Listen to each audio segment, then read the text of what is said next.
नमस्ते, मेरा नाम है स्वाति पांडे और आज हम न्यूज़ीफाई पर एक ऐसे क्रांतिकारी को लेकर चर्चा करने जा रहे हैं जिनका नाम सुनकर हर भारतवासी के मन में देश प्रेम और बलिदान जैसी भावनाएं जाग उठती हैं। स्वतंत्रता हर इंसान का कभी न खत्म होने वाला जन्मसिद्ध अधिकार है। ये शब्द उस महान व्यक्तित्व के मालिक के हैं जिनका नाम है भगत सिंह, जिन्होंने अपनी वीरता से इतिहास के पन्नों पर एक अनूठी छाप छोड़ी है। जब हम देश की आज़ादी की बात करते हैं, देश के आज़ाद होने की बात करते हैं, तो कई नाम और कई चेहरे हमारी आंखों के सामने आते हैं और सबसे पहले हमारे लबों पर भगत सिंह का नाम आता है।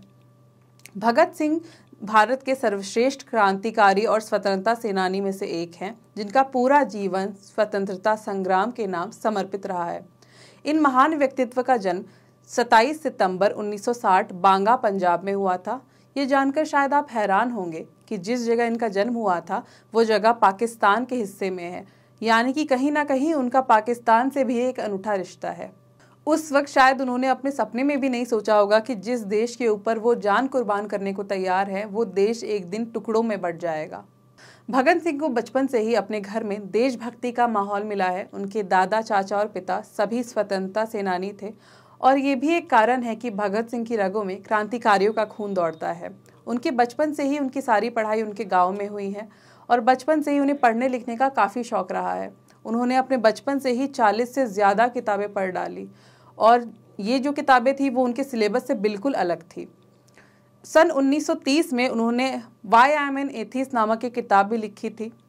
13 अप्रैल 1919 में जलियांवाला बाग में अंग्रेज़ों ने ज़ोरदार गोलीबारी की और कई मासूमों की जान ले ली। उस वक्त वहाँ खून की नदियाँ बहीं और वहाँ एक कुआं था जो मासूमों के शव से भर गया था। वहाँ की दीवारें इस नरसंहार की गवाह थी और कई परिवार ऐसे थे जिनकी नस्लें भी तबाह हो गई। वो एक ऐसा हत्याकांड था जिसने पूरे भारतवर्ष के दिल को दहला कर रख दिया था। जनरल डायर के हुक्म पर 10 मिनट के अंदर कुल 1650 राउंड गोलियां चलाई गई और करीब 2000 लोग घायल हो गए और जिनमें से 1000 लोगों की मौत हो गई। उस वक्त भगत सिंह मात्र 12 वर्ष के थे और उन पर इस हत्याकांड का बहुत ही गहरा असर पड़ा था। गुनाहों के खून से लिपटी मिट्टी को उन्होंने उस वक्त उठाया और ये कसम खाई कि मैं इसका बदला ज़रूर लूँगा। उस वक्त हर भारतीय की तरह भगत सिंह का भी एक ही उद्देश्य था और वो था स्वराज। भारत के लिए उन्होंने अपनी आखिरी सांस तक लड़ाई की। भगत सिंह ने बतौर पत्रकार भी कई वक्त तक काम किया है और वो बहुत अच्छे लेखक भी थे। सन 1928 में उन्होंने हिंदुस्तान सोशलिस्ट रिपब्लिक एसोसिएशन यानी कि HSRA को भी ज्वाइन किया और इस कमीशन का पुरजोर विरोध भी किया गया। सन 1929 में भगत सिंह ने अपने साथी बटकेश्वर दत्त के साथ ब्रिटिश सरकार की असेंबली हॉल में बम से हमला कर दिया और इसके साथ ही उन्होंने इनकलाब जिंदाबाद के नारे भी लगाए, खुद को गिरफ्तार भी करवाया।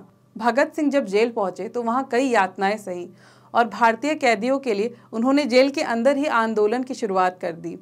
ऐसा कहा जाता है कि राजगुरु सुखदेव और भगत सिंह की फांसी की तारीख 23 नहीं बल्कि 24 मार्च थी, लेकिन उस समय पूरे देश में उनकी रिहाई के लिए प्रदर्शन चल रहे थे। इसलिए ब्रिटिश सरकार को डर था कि कहीं ये फैसला बदल ना जाए और इसलिए उन्होंने 24 की जगह 23 को ही उन तीनों को फांसी दे दी। और फिर आखिरकार वो दिन आ ही गया जब देश के वीर भगत सिंह को शहादत मिली और उन्हें फांसी पर चढ़ा दिया गया। उस वक्त उन्हें किसी बात का मलाल नहीं था, बल्कि उन्होंने ये कहा कि मैं खुशी से फांसी चढ़ूंगा और दुनिया को दिखाऊंगा कि कैसे क्रांतिकारी देशभक्ति के लिए खुद को बलिदान दे सकते हैं।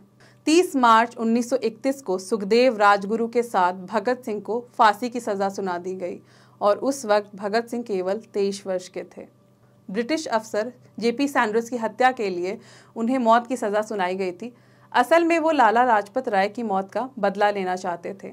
उनका मानना था कि लाला लाजपत राय के पीछे पुलिस अफसर जेम्स स्कॉट थे। उनके अनुसार जेम्स स्कॉट की जगह उन्होंने JP सैंडर्स की हत्या कर दी थी। 23 मार्च को इन तीनों स्वतंत्रता सेनानियों को फांसी दे दी गई।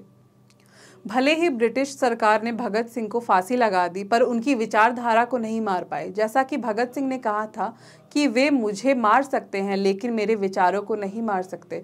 वो मेरे शरीर को कुचल सकते हैं, मेरी आत्मा को नहीं। और जब शादी करने की बात आई तब भगत सिंह ने अपने परिवार से कहा कि ये शादी करने का नहीं, देश पर मर मिटने का वक्त है। और साथ ही साथ आपको ये भी बता दूं कि भगत सिंह ने अपने जीवन काल में कभी भी शादी नहीं की, वो हमेशा कुंवारे रहे और उन्होंने देश को ही अपनी दुल्हन बना लिया। दोस्तों, अगर आप ये वीडियो YouTube पर देख रहे हैं तो हमारे चैनल को सब्सक्राइब करना ना भूलें, और अगर आप ये वीडियो Facebook पर देख रहे हैं तो हमारे पेज को लाइक करना ना भूलें।